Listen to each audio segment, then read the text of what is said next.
माननीय अमित भाईंचा महाराष्ट्राचा विभागशा प्रवास सुरू आहे. त्या विभागशा प्रवासामध्ये पश्चिम महाराष्ट्राचा आज संध्याकाळी 6 ते 8:30 असे 2.5 तासाचा वेळ त्यांनी दिलेला आहे. 2 दिवसात 4 ठिकाणचे मेळावे आटपायचे असल्यामुळे त्यांचा शहरामध्ये बाकी कुठलाच कार्यक्रम नाही. एअरपोर्टला आले की डायरेक्ट बैठकस्थानी येतील. साधारणतः पश्चिम महाराष्ट्राचे शासकीय 5 जिल्ह्यांना संघटनात्मक सोय प्रवासाची कोऑर्डिनेशन म्हणून 13 जिल्हे गेले आहेत. त्या 13 जिल्ह्यामध्ये प्रत्येक जिल्ह्याला अपेक्षित कोण असा निकष दिलेला आहे. तो निकष पाळल्यानंतर 1100 संख्या अपेक्षितांची झाली. जवळजवळ सगळे अमितभाईंची बैठक अमितभाईंना ऐकायला मिळेल, अमितभाईंना बघायला मिळेल, पण सगळे 1100 जण बैठकीला येतील. कारण त्याचा फीडबॅक जो घेतला त्याच्यात येणार आहे असं झालं. अमितभाई स्वतः बैठक चालवणार आहेत. काही प्रमाणात आमचे राज्याचे अध्यक्ष बावनकुळेजी प्रास्ताविक करतील आणि देवेंद्रजी काही राजकीय विश्लेषण करतील.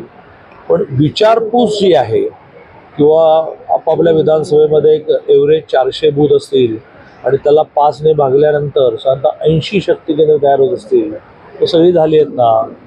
अगदी थेट मंडलाच्याही आतमध्ये जी छोटी रचना असते, जी शहरामध्ये असते प्रभाग आणि जिल्ह्यामध्ये असते पंचायत समिती, तिथपर्यंत सगळे मोर्चे, सगळे प्रकोष्ठ यांचे सगळे 60 पदाधिकारी झाले आहेत ना. अशी काही विचारपूस करतील आणि ते काही मार्गदर्शन करतील. आणि वर्षानुवर्ष पश्चिम महाराष्ट्र काँग्रेसचा आणि राष्ट्रवादीचा गड असूनही 19ला सुद्धा राष्ट्रवादी आणि काँग्रेस मिळून असणाऱ्या संख्या आणि शिवसेना आणि आम्ही महायुतीमध्ये असणाऱ्या संख्या ही जवळजवळ एकमेकाला घासून आहे. ती घासणं सोडा, यावेळेला आम्ही 2 पावलं पुढे जाऊ. म्हणजे 58 जागा साधारणतः या मतदारसंघात असतात. मी 2 टर्म ह्या मतदारसंघाचा पुणे पदवीधरचा आमदार होतो. पश्चिम महाराष्ट्रामध्ये नगर धरलं जातं, कधी कधी नाशिक धरलं जातं, पण आम्ही धरताना पश्चिम महाराष्ट्र पुणे, सातारा, कोल्हापूर, सांगली, सोलापूर धरतो. 58 विधानसभा येतात. त्या 58 विधानसभांमध्ये त्यांच्या 25 जागा असतील, तर आमच्या 21 जागा आहेत. तर ह्या उलट वाढतील. म्हणजे कोल्हापूर जिल्ह्यामध्ये गेल्या वेळेला समजा भारतीय जनता पार्टीची 1ही नाही, पण महायुतीची 1 आणि सहयोगी पक्ष 3 असे 4 होते. म्हणजे 10 पैकी 4 होतो आम्ही, 6 ते होतो. तर आता 10 पैकी 6, 7 इथपर्यंत आमची बदल जाईल. आता कसे तर दक्षिण आम्ही जिंकणार होतो, कसे तर कोल्हापूर उत्तर आम्ही जिंकणार होतो, कसे तर हातकणंगले आम्ही जिंकणार होतो. यावर तुमचं काही मत असेल तर मला सांगा, मग ते मी आकडेवारीने करेक्ट करतो. लोकसभेला संपूर्ण देशामध्ये संविधान बदलणार अशा प्रकारचं नॅरेशन असूनही हातकणंगले विधानसभेसारख्या राखीव मतदारसंघामध्ये सिटिंग काँग्रेसचा आमदार असताना सुद्धा आम्ही 17,000 पुढे आहोत. पश्चिम महाराष्ट्र जो काँग्रेसचा आणि नंतर पवारसाहेबांचा गड मानला गेला, तिथे 10 पैकी 6 जागा महाविकासच्या आल्या, 4 जागा आमच्या आल्या. 1 आणखीन आली असती, म्हणजे ती कुठलीही येऊ शकली असती. 1 आणखीन आली असती तर 5-5 झाल्या असत्या. आणि पश्चिम महाराष्ट्रामध्ये झालेल्या मतदानात आम्हाला महाविकासपेक्षा 2 लाख मतं जास्त आहेत. त्यामुळे काही पिछाट वगैरे झालेली नाही. कोल्हापूर जिल्ह्यामध्ये हातकणंगले आम्ही जिंकलेली आहे, सातारा आम्ही जिंकले आहे, पुणे आम्ही जिंकले आहे, मावळ आम्ही जिंकलेले आहे.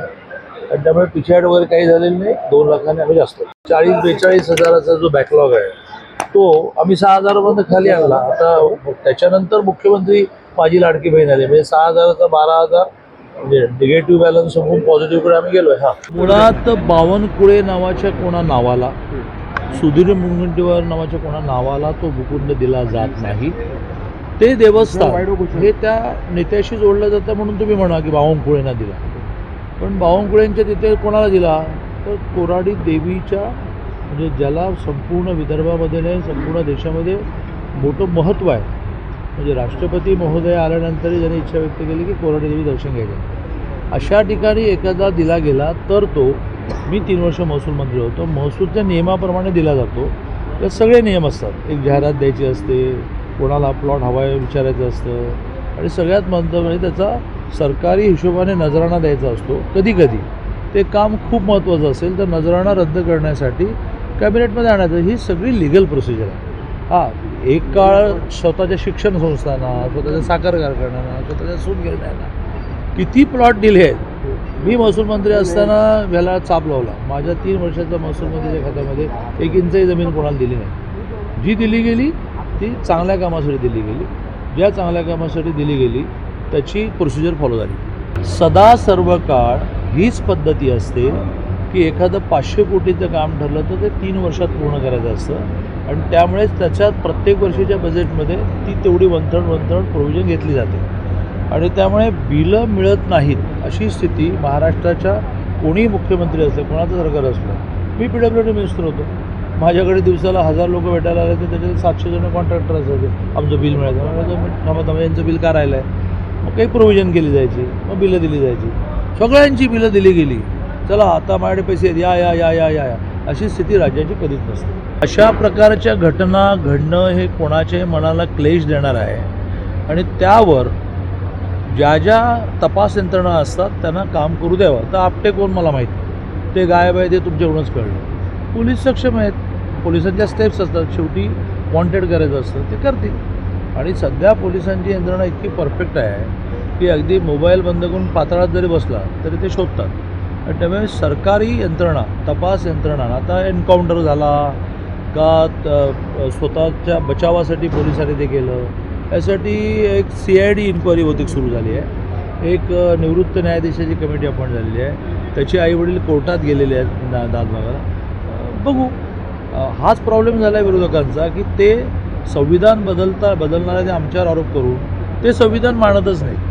ते कोर्ट मानत नाही, ते CID मानत नाही, ते CBI मानत नाहीत आणि काहीच मानत नाही. काही झालं की सुप्रीम कोर्टाचे सगळ्यांवर आरोप करतात. आम्ही संविधान मानतो, संविधानाचं रक्षण करतो, आम्हाला या सगळ्या सिस्टीम मान्य आहे.